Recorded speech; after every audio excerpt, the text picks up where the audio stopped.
Another thing we've done to try to upgrade our delivery system for station supplies, and in order to keep with our response time reduction plan, is that we're delivering supplies to the stations now.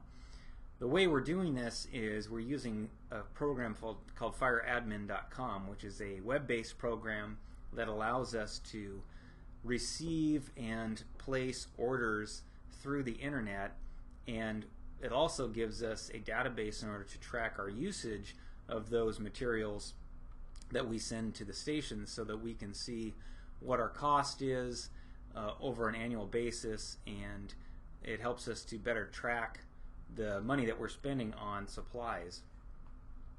We've actually got EMS and station supplies that are inside a cage now at headquarters, which they come out of Station 15. We have a controlled access to them. They're under lock and key, not really to keep people out, but to more provide some accountability for those things. So anything that leaves that cage should be documented, whether it goes through the FireAdmin program from a station, or if somebody needs to get something, they are required to write down what they take, so that we can have accountability for those that supplies.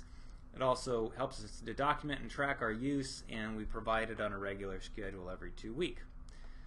Goods and services, there are some other things that are a responsibility of the operations division.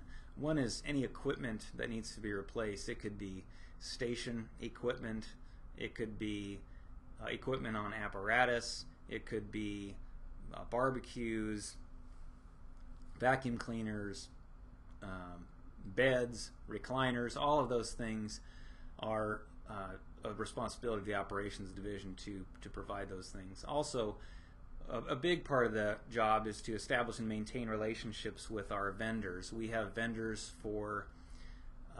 that come in and do all types of things at our facilities: pest control, air conditioning, garage door, apparatus door maintenance. So there's quite a few vendors that we have to keep with, especially, and also in addition to that, there's plumbers that come in.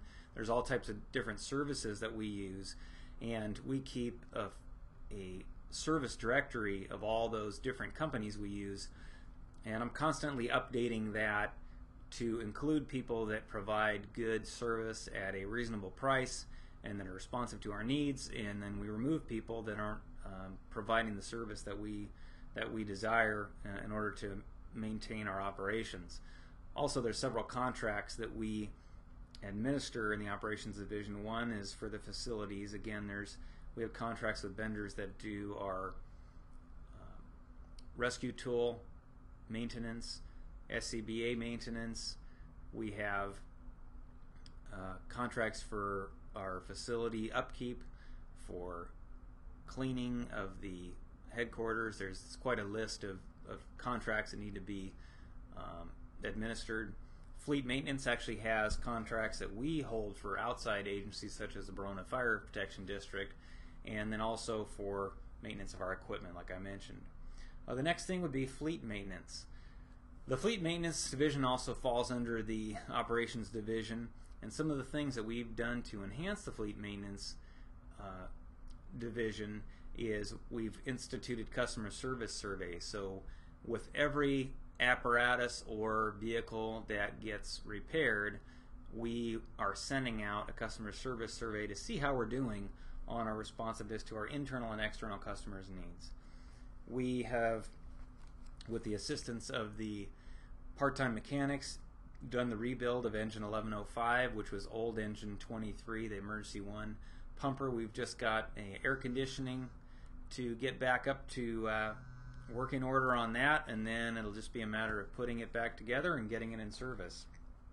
We've done quite a bit of safety upgrades in the shop. We've got tire pullers out there. We've got new lift system out in the shop.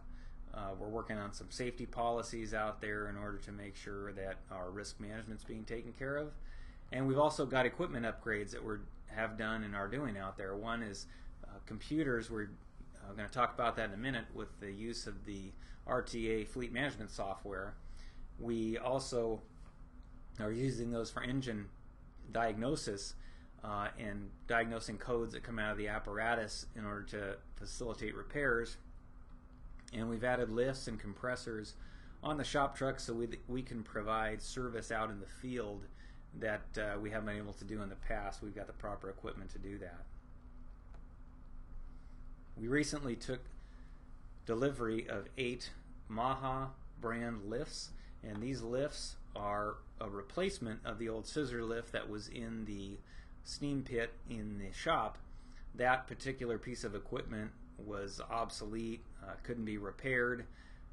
It's been sitting there for a long time in the moisture in the water. It's rusted, and they don't even make parts for it anymore. So we spent the money to purchase these lifts, which allows us to not only lift the vehicle out in the steam pit, but actually in the shop it gives us more capability to lift engines in order to work on things simultaneously and do it in a lot safer manner than the other ones that we had before. They also can be taken to a remote site, so they're portable.